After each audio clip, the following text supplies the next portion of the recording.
Everyone get in here. Another insert X game name is a wake up call just dropped. Babe, wake up. Another is a wake up call just dropped. It's gonna be great, boys. What are we thinking today, by the way? Uh, Game Company is not greedy on the bingo card. Game Company does not hate its fans on the bingo card. Game Company does not do politics and wants to make a good game. What are the classics that we are aiming for here today, boys? Let's see. Path of Exile is a wake-up call. You know, I think in a lot of That's the middle, and that's the free one. No, seriously, someone needs to make a wake up call video, a bingo card. cases, a lot of players would look at live service games pretty much across the board and never think that a ethical live service game could ever exist. And we've had some in the past. But when live service is bad. I forgot to drop that one. Damn it. When you look at a studio like Grinding Gear Games, you can see pretty much across the board that players hold them in the exact same regard as Larian Studios, Digital Extremes with Warframe, or FromSoft. Studios that they know that any changes they make or any games they come out with always will have the player in mind. They trust that those companies will.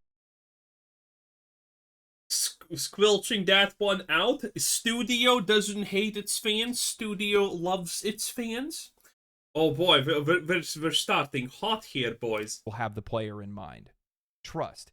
Now, that's something that we rarely see anymore, especially within this industry. I know that I very rarely trust any of these companies, and the vast majority of us feel like we can't anymore, especially when it comes to live service games. That's something that we don't normally see there because, well, these are the titles that have come to symbolize everything that's wrong with the games industry today. They exploit our time and our money. They're looking to manipulate our wallets. Heck, they're trying to manipulate our minds. They're spending millions on gambling and casino research trying to figure out how to keep players in games longer. Actually, most don't spend millions on that kind of research. Most just copy what others do. That's the easiest way to achieve this. And spending more money rather than trying to deliver us meaningful content. That part always seems to be lost in the wind somewhere. Ethical, well-supported live service games seem like a myth. There's only a few of them that are out there, but that's because the vast majority of these companies do not have the respect that's necessary for the audience or the passion for creativity. One more for the bingo list. Respects their player base. I don't think, maybe it's just me, but for some odd reason, things just feel different. It just hasn't been the same for a long time. It hasn't been the same also. I should have, hasn't been the same. Damn it. It doesn't feel like developers and publishers are making games because, well, it's for the love of the game. They're not making games that they actually want to play. It's all for investment. And no, I have not watched this video, but I have watched other wake-up calls videos, and yes, they literally are the same talking points. That's why it's funny. Investors and the money and for also, now is a wake-up call pretty much happens like once a week at this point. Political or social political reasons or whatever it might be. But in the case... Political leanings, I think that's a semi-squelch because not exactly in that way I would describe it, but close enough. Of many of the games that I've seen be successful over the last couple of years, it ends up being those games that have that old... Mentions Black Myth Wukong and honestly Baldur's Gate 3. Though that is kind of cheap because if we're talking about good games, yeah, you talk about Baldur's Gate 3 and Black Myth Wukong that are successful and good and whatnot. It's kind of a given. So that doesn't feel fair to put that on the bingo list. Old soul that have that old heart. When I look at a game like Path of Exile or Baldur's Gate 3 or something like that, these are the games that are succeeding right now. And Grinding Gear Games has done an incredible job at maintaining and cultivating an audience that trusts them, truly trusts them. And that's something that's really special. So today what I want to do is I want to talk about the history of Path of Exile. I want to talk about Path of Exile 2, and I want to talk about where all this is heading and how Grinding Gear Games has brought back something that this industry has lost: trust. Grinding Gear Games was founded in 2006 by 3 developers from New Zealand: Chris Wilson, Jonathan... I'm sorry, is this like some kind of A history lesson now? Jeez, because yeah, okay. Jonathan Rogers and Eric Olofsson. Each of them brought a unique skill set to the table, with Wilson specializing in software development and Rogers and Olofsson focusing in game design and programming. Their journey began with a shared passion for action role-playing games, especially Diablo 2. Wilson, frustrated with the Dude, I remember seeing this back in the day, and yeah, it was like, wow, this is pretty bad. industry shift towards more casual play, envisioned something of a return to the game's roots, focusing on deep gameplay, meaningful character progression, and a dark, immersive world. This vision would eventually take shape as Path of Exile. At the time, Diablo 2 was the pinnacle of ARPGs, and Wilson and his friends spent thousands of hours in its world. But after exhausting it, they had turned to other games like Torchlight, Dungeon Siege, and Titan Quest, only to find that those games didn't have that same Oh, that sounds like a familiar story, doesn't it? Torchlight was actually pretty fun, not gonna lie. Didn't even finish it, but I had fun. staying power. I played some kind of mage and I used the skill fire pillars or whatever, and it's like, okay, I cast this, everything dies. I don't have it, everything lives. But it was fun. It was fun. I actually should finish Torchlight. Honestly, very good experience. Torchlight 2, or is it Torchlight 3? The single player one that you can mod.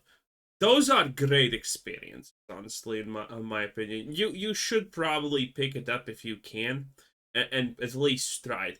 It's fun. It is fun. Will it be something that you stick around forever with? Doubt it. But it is fun. It is a good, fun experience. Or as Diablo 2. They wanted a new game to play. They recognized that there was a gap within the market. No game had captured that same depth and replayability as Diablo 2, so they decided to build something that could fill that void. A Diablo 2 successor that you could play forever. From the beginning, Grinding Gear Games adopted a simple but effective philosophy, one grounded in common sense principles. I know that's something that's relatively foreign nowadays, but I mean, if you think about it, the idea of making a Diablo 2 successor alone is already a common sense kind of thing because, well, there was a game that was out there that there was no competition for. A decade gap between releases, one of the most popular games, one of the most profitable games of all time. Why wouldn't you want to make a game that could compete with that? It's a slam dunk. The foundation of that game would be built around 5 core pillars. The first of the pillars was visceral action combat. In 2006, when they started development on the game, many ARPGs at the Arguably, by the way, the look of the game is the most important, okay? There is no such thing, and I mention this often, but there is no such thing as a popular game that withstands more than 2 weeks on the market without getting completely shreked, and players just banning it. That doesn't have a good feeling character and good looking stuff. And I don't mean graphics wise or stuff like that. I mean, World of Warcraft Classic, for example, is not graphically the most appealing thing, but your character moves in a way that is likable. Your character attacks in a way that is likable, and the animations are good enough, and the graphics are good enough, even though they're nothing special. Okay? You don't need the best graphics, you don't need the best things, but you need your animations of running to be good, so people don't hate them. And that is one thing that I always say that Last Epoch kind of messed up, because they have a lot of skills that are just not appealing to use at the start, like play Necromancer. Yeah, you use Blood Rip. Looks horrible. Bone Spear. Oh god damn, looks horrible. Okay? Last Epoch, I think, is suffering from this a lot. It's a great game, but the graphics just are not appealing at all. It doesn't feel that good. Path of Exile does feel that good, okay? Path of Exile has it. If Path of Exile came out with this being the feel of the game, it would not be popular. Even if it was Path of Exile and as good as all we know Path of Exile is, it would never get popular if it looked like this and felt like this. Because your character looks clunky and stupid. The movement, the animations, not good. At the time had very simple combat, but they felt that a real successful ARPG needed to look and feel like real action. Many RPGs and action RPGs at the time were emulating World of Warcraft because that was the most popular game that was out. However, they wanted something more dynamic, and that's what they went after. The second pillar of theirs was randomly generated levels. ARPGs are a grind, hundreds of hours are going to be played on a single character, and every single run needs to feel fresh and unpredictable, otherwise players are going to get bored. Number 3 was randomly generated items. This is the heart of any loot or systems-driven ARPG. The thrill of chance and the chase for better loot is what keeps us hooked. That's why we keep playing these games. Everyone wants to find that god roll item or the perfect combination of gear that none of their friends have or have even seen. The fourth is the most interesting one to me, and it's except Elon Musk. I mean, god rolls for Elon Musk don't mean anything. But if an item is not level 99, well, that's bad. That's bad. Secure online economy. Now, this is something that I think a lot of games overlook, and they felt the same way. And I'd argue it's one of the things that really sets their game apart from everyone else. They understood the importance of a stable, fair economy because it gives players and the items that they find more value. Because, well, now other players have a value that's associated to that item and they can trade with other players. Not only is this making your runs more valuable because you're finding things of value, but also it's giving a lot of flexibility that's needed in a game that has so much build diversity. Number 5 is deep character customization, which pretty much ties in with everything else that's here. It's the one thing that scares players away from Path of Exile, myself included for many years, by the way. And it's the design pillar that they've sunk probably the most effort into. Players need the freedom to be able to shape their characters in unique ways. You want to have your own personal expression in the game. However, Path of Exile throws convention out the window and says that any class can be anything. A witch can use a bow and arrow, a ranger can summon armies of the dead. Just do whatever you want. And that freedom is what brought so many players into this game. These pillars would come to reflect a studio that wasn't aiming for immediate, overwhelming fight. That's true, but these pillars did have a negative effect at the end game of Path of Exile, and that is the fact that anyone who actually played Path of Exile 1, at least, but Path of Exile 2 currently classes still mean something, but I mean, my bet is on it that not gonna mean it soon. Relatively soon, obviously. Maybe in a couple of months or a year when the game gets fully released. But in Path of Exile 1, if you played it, there's an easy way to tell if someone is a Path of Exile 1 player or not. Do you have classes in Path of Exile 1? If your answer is yes, then you don't play Path of Exile 1. If your answer is obviously not, then you do play Path of Exile 1. Because those classes have nothing unique attached to them, if you know what you are doing, and they are literally just multipliers. You do not pick a class in Path of Exile 1, you pick a skill gem that you want to do something with. And then the skill gem decides which class you're going to be playing, because it has the most multipliers for said skill gem synergy. Financial success, but a studio that just wanted to create a game that would deeply resonate with players that were a fan of that genre. They wanted to take the foundation that was set by Diablo 2 and other ARPGs and stretch it as far as it could go. Essentially, they wanted to make their dream game, and that's exactly what they did. Initially, Grinding Gear's modest goal was to attract 10,000 players. They felt that's what they needed to be able to stay sustainable at the very least, while they were working with a very small skeleton crew at the time. But Path of Exile ended up debuting in 2013 to far more than they expected, a surge of up over 70,000 concurrent players on launch. Yeah, this was a super unexpected luck. Admittedly, at that time, there was no competition at all for Path of Exile to come out, because, you know, everyone was of the stupid mindset, oh, Diablo 4 exists, why would anyone else play anything else? Yep. You know, the same provenly wrong idea as, oh, hero shooters are dead, but Marvel Rivals comes in and bam, there you go. However, that success didn't last. As player numbers began to drop, Grinding Gear Games found themselves in a position in which, well, maintaining that momentum was going to require a lot more than the incremental content updates that they were doing. The studio's early strategy was frequent updates. Basically, every single week they wanted to add in new armor, weapons, and skills. Oh, I remember this. It was kind of cool, but it didn't really work.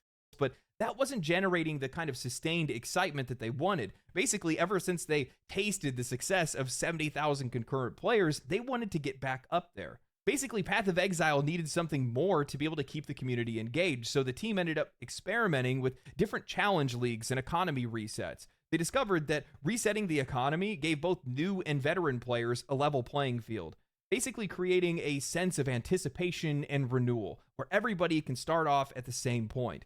The challenge leagues would introduce new content and different mechanics into the game, which would then give players something new and fresh to be able to tackle.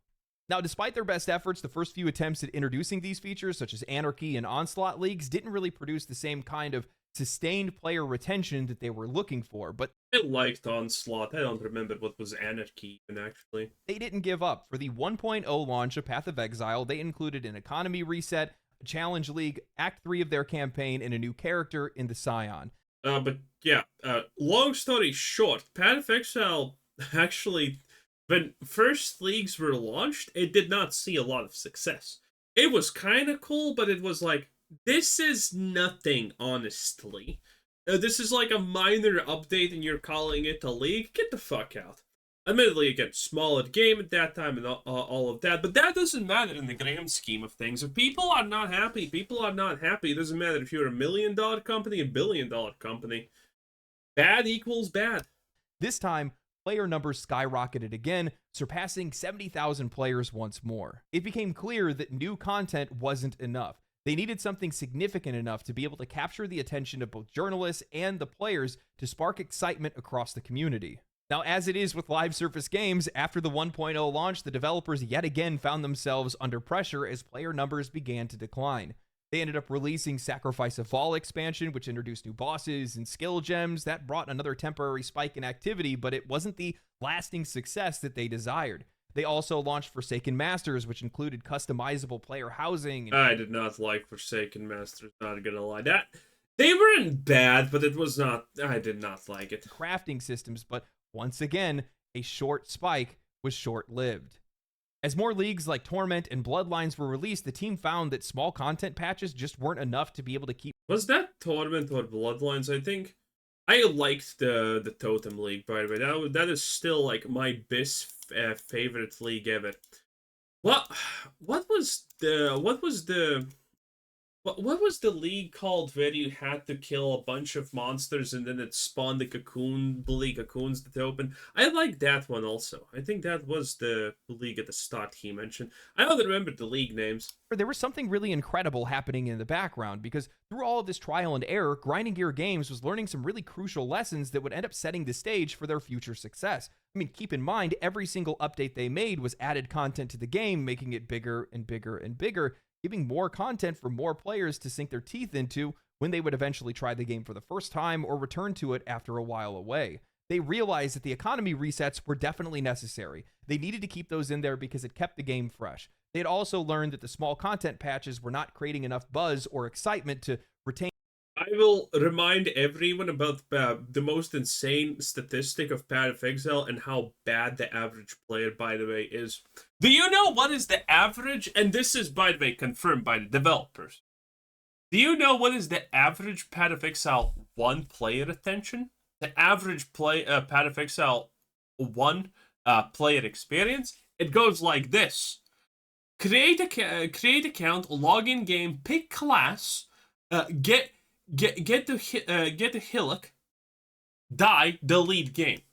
And yes, this is literally the majority experience in the game. This is the most unifying experience in the game.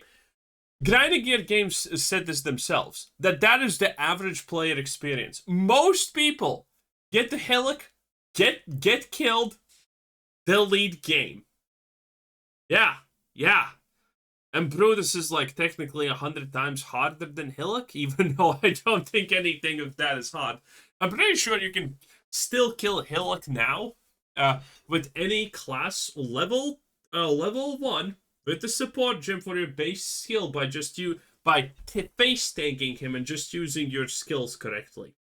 Because that's how I always do it. You just need to press the potions at the correct times. But yeah, the average player is that bad, by the way. That is how bad the average player is. Hillock is a fucking Dark Souls challenge in reality. Players or even try to reach new players, and they also learned that mid-league balancing was often upsetting their player base, especially when a lot of their hard-earned builds and Merveil is like a billion times harder than Hillock, unless you're smart and you just buy 2 random cold resistance rings, in which case it's a ruffle stomp joke. gear were essentially bricked. However, there was still one thing that was plaguing the game, and they couldn't figure out what it was. In comes Kripparrian, a Twitch streamer and YouTuber known for being the first person and the only person to beat Inferno difficulty in Diablo 3 on hardcore, as that difficulty was later than toned down in future patches. Honestly, this is still one of the most incredible feats in ARPGs, absolute legend, by the way. However, Kripparrian's input on Path of Exile. Oh yeah, I remember this. This was back when Kripparrian and Athene were a thing. Well, Kripparrian's still a thing, and Athene's insane. In very bad ways. But, yeah. Krip and Athene were racing who actually could get max level first and whatnot, and I remember Athene got pissed because they were running 5 monks or something, and they were just chaining blinds so that no enemy could ever hit you, because that was a possibility, and that got nerfed. So Krip instantaneously won. Was pivotal. He had spoke to Chris Wilson and emphasized the importance about predictable content releases, explaining that players need to know when new content is coming and when to expect regular updates. Using an example, he said that he streamed every day and posted content every day at the exact same time because people come to expect it. And the minute that you're not there, well, they go to look for someone else to entertain them. The developers ended up... True. By the way, I know this, and I don't remember exactly, but I think it was also Krip I learned this from. Taking this advice to I think maybe it was someone else, but I did hear about that heart, and they transformed the way that the game was supported. 13-week cycles with 2 major content patches each year and 2 smaller patches in between. Players could then rely on a consistent rhythm of new content and a full economy reset to keep things fresh. Yeah, like, I mean, look at this. Medium, big, small, tiny. What the fuck is this? Fresh. And this is where the game really picked up steam, because that schedule started with Talisman League in 2015, followed by Essence, Breach, Legacy, and others. The introduction of Atlas of Worlds with Path of Exile 3.0 marked a significant turning point as it added mapping and a more defined endgame to the game. As they continued refining their approach, they were able to introduce new mechanics like Bestiary, Incursion, Delve, Betrayal, all while keeping what players enjoyed and removing what players didn't. This is what helped to maintain the game's success and popularity. By the way, imagine that a sentence as simple as that removed things that were bad and people did not like it, added things that were good and people liked, needs to be highlighted. Sad. Over the years, and from my perspective, this is one of the most special components of the game. And it's the fact that the players ultimately influence what this game looks like over time as they vote in and out different seasonal elements. So not only does the game have an incredibly deep build variety with skill gems, and an expansive skill tree and flexible classes, but year over year, the game's world is permanently transformed by the will of its players. There is always more to do after each league, and new and returning players are going to have just that much more content to experience. What I find... I don't remember what this was. The roots, Exile! The roots! The mycelium is spreading! Whatever. I like this. I'm not gonna lie. I liked this. Truly fascinating about the development and success of Path of Exile is how the player experience... Even though I played Flicker Strike when this... Well, I always pretty much play Flicker Strike. I love Flicker Strike. Even though it's really bad in a lot of situations. Anyway, I played Flicker Strike with this, and I still liked it, even though Flicker Strike is really, really stupid and bad when you're doing this. Is consistently prioritized in every aspect of the game, whether it's balancing the game and ensuring fairness by avoiding any changes mid-league, keeping or removing content based on player feedback, how they communicate directly with their audience. Hell, the whole reason that they went free to play is because they didn't think that anyone would buy it, and this is the only way that they could make the game available to the most people. Everything was driven by a desire for a player-first experience.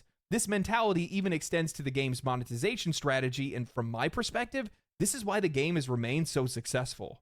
Path of Exile monetizes through two main channels, stash tabs and cosmetics. Neither of these are essential to enjoying the game unless you like hoarding items or you want to engage with the game's online trade economy. Most casual players are likely going to play this game solo or with friends. Playing the game Okay, enough with the history lesson. so common sense. I mean, just the idea of them making a Diablo 2 successor when there was like a 10-year gap where there was just nobody that was making a game that even stepped up to the doorstep of what that game delivered, it just makes so much sense. They just took all of the core pillars that made that game successful and expanded on them infinitely for the most part, and that's exactly what players want. And it feels common sense because that's what a lot of players, fans of those games, would want. That's exactly what we were thinking of. And the funny thing is, well, they're fans. That's the game that they wanted to make. That's how they came up with the idea to make the game in the first place, because they put in the time. They already had thousands of hours into Diablo 2. It makes a lot of sense that that's the game that they would make. You know, I've covered a lot of Ubisoft and their downfall and a lot of the issues that company's had, and I think a lot of people either don't know or don't realize that they didn't get into this industry because they wanted to make games. They got into it because they wanted to distribute games. And I think that some of the most successful games, some of the studios that we've grown to love, got into this industry because there was a game that they wanted to make. Path of Exile 2, that's the game that they wanted to make. Gamers making games for gamers. Bungie and the original Halo, Larian Studios, and Divinity. That's also off the bingo list. I look at Game Science and Black Myth Wukong. You have to have a That's also off the bingo list. fundamental love for the thing that you want to make to really understand it the right way. You have to understand the audience because you are the audience. That's how it works. You're making the game that you want to make, and that is so important in this industry. And I think it's something that Okay, I think we understand. Path of Exile 2 was a wake-up call. Is it? Wouldn't this be just in general, though, Path of Exile was a wake-up call? I don't know. Okay, let's see if there's anything else a lot funny. of these companies are getting away from, and that's probably one of the reasons why a lot of their games are struggling. I mean, even just the idea of having a trade league, an active online studio that develops a game that's really their own, and Grinding Gear Games owns Path of Exile 2. This goes back to a discussion that we had previously, studios and publishers creating games for audiences that they're not a part of. Good games, from my perspective, translate across generations. You don't need to water down the mechanics or your story. You don't need to simplify the gameplay. You don't need to talk to the players like they're children. I can't imagine a universe in which, if they felt something that was necessary to maintain the integrity of Path of Exile 2, that they wouldn't keep it in the game no matter the cost of player retention or its accessibility to new players. You can feel the authenticity, you can feel the beating heart of this game, and you can feel that they own it. This is going to be a topic for a future. Okay, yeah. Anyway, that was Legendary Drops 10 out of 10. Have a nice day. Bye-bye.